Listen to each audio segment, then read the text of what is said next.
To be honest, this is probably one of my least favorite episodes of Love Tyrant, but even with that said, I still think this was a very enjoyable episode. It wasn't overly funny, but it did actually do quite a bit with the overall story and developing some of the characters' backstory, so in doing so, it was a pretty enjoyable episode, just nothing like some of the other episodes that were just laugh out loud worthy. The episode overall, it was kind of interesting to see how we're focusing on the first half with Guri and her trying to figure out, does she actually love Seiji, because Akane's words are starting to resonate with her. She doesn't feel that heartstring pull that Akane is mentioning, and that she's wondering if she even actually loves him. So I actually did like the overall date that she went on with this handsome guy who just actually is acting like a boyfriend, treating her nice, spoiling her, listening to what she has to say. And you're actually thinking like, okay, like, I'm curious, are they gonna pull, like, she's gonna dump Seiji for a couple of episodes and then eventually Seiji's gonna win her back? But instead, it's just the whole devil man manipulating a nice guy into doing his dirty deeds, and ultimately Guri decides, you know, Seiji has nothing on you, but I would rather have physical contact and romantic contact with Seiji rather than you. So it's just kind of like the slap in the face, but when I see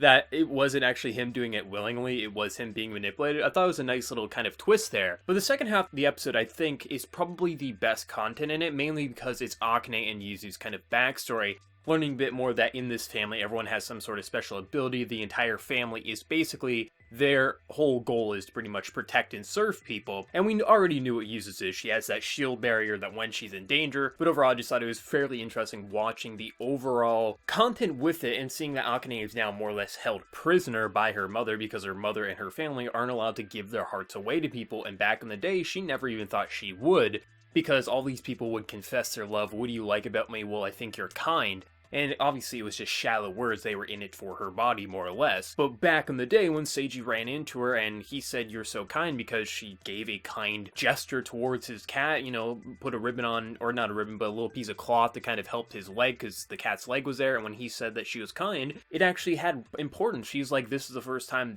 that word from someone actually means something. So I like learning about how she started to feel for Seiji back in the early days before she became a total yandere. It was nice seeing that, and it's going to be really, really, really interesting what's going to happen, because we have just Psychopath, we got Seiji and his sister going in to rescue Akane. We know Psychopath's going to be pulling some things because she works for Akane's mother. But ultimately, I think this episode was very important for further developing backstory, getting us, like, kind of up to speed with all the individual characters and what's going on with Akane's family. And it did have some fun moments overall, especially with some of the Guri content, and just some of the content with, like, the backstories and things like that. But it wasn't an overly funny episode, and for the people who are in it just for the funny moments, this may be a letdown episode, but it was important nonetheless. For me, this is probably one of the weakest episodes of the series, but even with that said, they still kept up the level of quality in the animation and art department to make this a rather enjoyable episode. I could completely understand if some people didn't enjoy this episode, but I think just for myself, because I'm not just in it for the comedy, I'm just in it for whatever this series has to present. As long as it's executed well, I'm down for whatever. And I do hope next week we get some more comedy, but it does feel like we're in this sort of like more serious arc. It's still silly, it's still ridiculous, but it is a more serious arc focusing on some of the hardships that Akane and her family go through.